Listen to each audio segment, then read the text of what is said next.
Welcome back everyone to another tutorial from Tech Basics. In this video, I'm going to show you how you can get in touch and contact the support team for the Fliki AI application. So let's get started right away.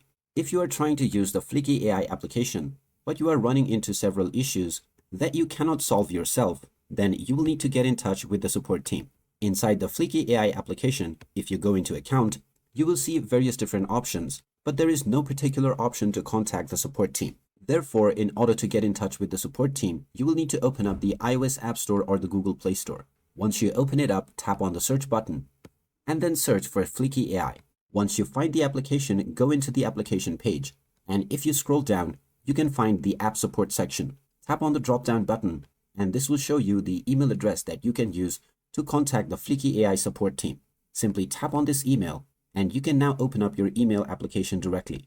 Once your email application is opened up, you can now write your subject of your concern and then within the main body of the email, explain your issue in detail. After you have done this, you can tap on the send button, which will send your email to the Fliki AI support team right away.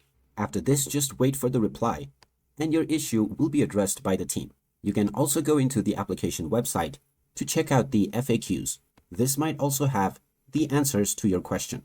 And there you have it. That is how easy it is to get in touch with the Fliki AI support team. If you find this video helpful, make sure to hit that like button and subscribe to our channel for more helpful tips and tutorials. Thanks for watching, and I will see you again in the next one.